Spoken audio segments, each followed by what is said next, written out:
எல்லாத்துக்குமே வணக்கங்க. எல்லாம் எப்படி இருக்கிறீங்க? நல்லா இருக்கிறீங்களா? இன்னைக்கு நம்ம சேனல் என்ன பதிவு பார்க்க போறோம்னு பார்த்தீங்கன்னா, இன்னைக்கு ஆன்மீகம் சம்பந்தமான பதிவு தான் பார்க்க போறேங்க.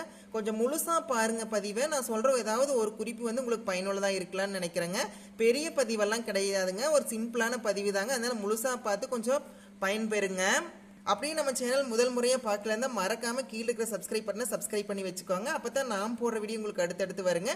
நான் ஆல்ரெடி போட்ட வீடியோ உங்களுக்கு வருங்க சப்ஸ்கிரைப் பண்ணி வச்சிங்கன்னா. இது என்ன பார்த்தீங்கன்னா பச்சை கற்பூரம் பற்றி பார்க்க போகிறேங்க. பச்சை கற்பூரம் பார்த்தீங்கன்னா கோயிலெல்லாம் அதிகமாக பயன்படுத்துவாங்க. ஸ்வீட் எல்லாம் செய்வாங்க பார்த்தீங்களா, லட்டு எல்லாம் செய்வாங்க, அதுக்கெல்லாம் பயன்படுத்துவாங்க. பொங்கல் சர்க்கரை பொங்கல் எல்லாம் இருக்கும் பார்த்தீங்க, சர்க்கரை பொங்கல் செய்யறதுக்கெல்லாம் அதிகமாக பயன்படுத்துவாங்க. கோயிலில் சர்க்கரை பொங்கல் செய்வாங்க பார்த்தீங்களா, அதுக்கு பயன்படுத்துவாங்க. பச்சை கற்பூரம்னா இந்த மாதிரி தான் இருக்குங்க. பார்க்குறக்கு நார்மலான கற்பூரம் மாதிரியே தாங்க இருக்குங்க.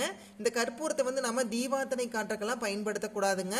நம்ம ஒன்லி இந்த மாதிரி சமையல் அந்த மாதிரி இதுக்கு பயன்படுத்தலாங்க. இல்லை தீர்த்தமெல்லாம் இருக்கும் பார்த்தீங்களா, பெருமாள் கோயிலெல்லாம் தீர்த்தம் கொடுப்பாங்க பார்த்தீங்களா, அந்த கோயிலில் வந்து இந்த மாதிரி பயன்படுத்துவாங்க பச்சை கற்பூரம். மற்றபடி பார்த்தீங்கன்னா ஆரத்தி எல்லாம் எடுப்போம்ல, அதுக்கெல்லாம் நம்ம பயன்படுத்தக்கூடாதுங்க இந்த பச்சை கற்பூரத்தை. சாமிக்கு வணங்குவோம் பார்த்தீங்களா, கற்பூரம் ஏற்றி, அதுக்கும் நீங்கள் இந்த பச்சை கற்பூரத்தை பயன்படுத்தக்கூடாதுங்க. பார்த்தீங்கன்னா பெரிய கோயிலான, அதாவது பணக்கார சாமியான திருப்பதி வெங்கடாச்சலபதி கோயில் இருக்கிறதுலே பெரிய பணக்கார சாமிங்க. அந்த சாமி கோயில் இந்த மாதிரி பச்சை கற்பூரம் அதிகமாக பயன்படுத்துவாங்க. அந்த மாதிரி நம்ம வீட்டில் பயன்படுத்தினா நிறைய செல்வம் பெருகுன்னு ஒரு ஐதீகமாக சொல்கிறாங்க. இதுக்காக நீங்கள் அதிக செலவெல்லாம் பண்ண வேண்டியது இல்லைங்க. ஒரு 20 ரூபா தாங்க இந்த ஒரு டப்பா வந்து 20 ரூபாய்க்கு தான் நான் வாங்கிட்டு வந்தேங்க. பாருங்கள், ரேட் கூட 20 ரூபா போட்டிருக்கேன். நான் வந்து 2 பாக்ஸ் வாங்கிட்டு வந்தேங்க. 2 பாக்ஸையும் வந்து இதில் போட்டு வச்சிருக்காங்க. இந்த மாதிரி 2 பாக்ஸ் வாங்கிட்டு வந்தேங்க. நீங்கள் ஒரு பாக்ஸ் கூட வாங்கிக்கலாங்க. ஒரு 15 ரூபாய் 20 ரூபாயில் கிடைச்சா கூட நீங்கள் வாங்கிக்கலாங்க. பெரிய அளவில் தேவைப்பட்டால் கூட ஒரு 100 ரூபாய்க்கு கூட நீங்கள் வாங்கிக்கலாங்க. இந்த பச்சை கற்பூரத்தை இந்த மாதிரி நீங்கள் ஒரு கண்ணாடி பவுலோ இல்லைன்னா ஒரு சில்வரு, வெங்கலம், பித்தளை எந்த மாதிரி பாத்திரத்தில் வேணாலும் நீங்கள் போட்டு வைக்கலாங்க. உங்களோட பண பெட்டகம் இருக்கும் பார்த்தீங்களா, அங்கே கூட நீங்கள் போட்டு வைக்கலாங்க. ஒரு மஞ்சள் துணியில் ஒரு சின்ன மூட்டை மாதிரி கட்டி கூட போட்டு வைக்கலாங்க. செல்வம் பெருகுன்னு சொல்லுவாங்க. கட்டாயமாக நீங்கள் இதை ட்ரை பண்ணி பாருங்கள். உங்களோட குழந்தைங்களாம் அதிகமாக படிக்க மாட்டாங்க. ஒரு சில டைம் பார்த்தீங்கன்னா குறைவான மதிப்பெண்கள் எல்லாம் எடுப்பாங்க. அப்படி இருக்கிறவங்களுக்கு அவங்களோட பேக் இருக்கும் பார்த்தீங்களா, அதில் வந்து இந்த மாதிரி புத்தக பையில் வந்து இந்த மாதிரி ஒரு சின்ன பீஸ் அளவு போட்டு விடலாங்க. ரொம்பவே நல்லது நடக்குங்க. நீங்கள் ஒரு நேர்முக தேர்வுக்கு போகிறீங்கனாலும் நீங்கள் பாக்கெட்டில் இந்த மாதிரி ஏதாவது ஓஎம்ஆர் சீட்டில் எழுதுவோம் பார்த்தீங்களா தேர்வு, அதில் நம்மளுக்கு குழப்பம் அந்த மாதிரியெல்லாம் ஏற்படும் பார்த்தீங்களா, அந்த மாதிரி இருக்கிற டைமில் நீங்கள் சின்னதாக மட்டும் இந்த அளவு நீங்கள் எடுத்துகிட்டு கூட போகலாங்க. தேர்வுக்கு போகிறப்ப இந்த மாதிரி எடுத்துகிட்டு போனால் யாரும் இன்னும் சொல்ல மாட்டாங்க. நம்ம பாக்கெட்டில் கூட எடுத்துகிட்டு போகலாங்க. பச்சை கற்பூரத்தை கூட இப்படியே நீங்கள் வைக்கிறனால வைக்கலாங்க.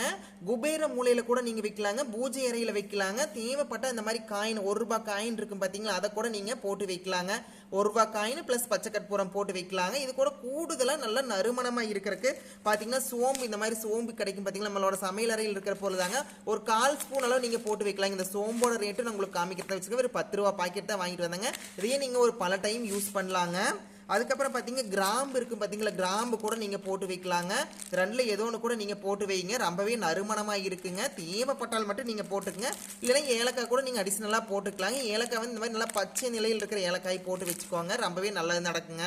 இந்த பச்சை கற்பூரம் மகாலட்சுமியோட மறு உருவன் கூட சொல்லுவாங்க. அதனால நீங்கள் கட்டாயமாக பயன்படுத்துங்க. இந்த பச்சை கற்பூரம் பார்த்தீங்கன்னா நீங்கள் ஒரு 10 நாள் 20 நாள் வச்சுட்டீங்க, அது வந்து காற்றுல கரைஞ்சிருங்க. அதுக்கப்புறம் நீங்கள் மறுபடியும் வேற பச்சை கற்பூரம் வந்து வாங்கி போட்டு பயன்படுத்தலாங்க. கட்டாயமாக நல்லது நடக்குங்க. நீங்கள் ட்ரை பண்ணி பாருங்க. இந்த பச்சை கற்பூரத்தை இந்த மாதிரி நீங்கள் போட்டு வைக்கிறது, மற்றவங்க வீட்டுக்கு வருவாங்க பார்த்தீங்கன்னா அவங்களுக்கு கொஞ்சம் தெரியாத இடத்துல போட்டு வைங்க. ஒரு சின்ன மூளையான இடங்கள்லாம் இருக்கும் பார்த்தீங்களா, அந்த இடத்துல கூட நீங்கள் போட்டு வைக்கலாங்க. கார்னர்னு சொல்லுவாங்க பார்த்தீங்களா, அந்த இடத்துல நீங்கள் போட்டு வைங்க. யாருக்கு தெரியாத இடமா இருந்தால் கொஞ்சம் பெட்டராக இருக்குங்க.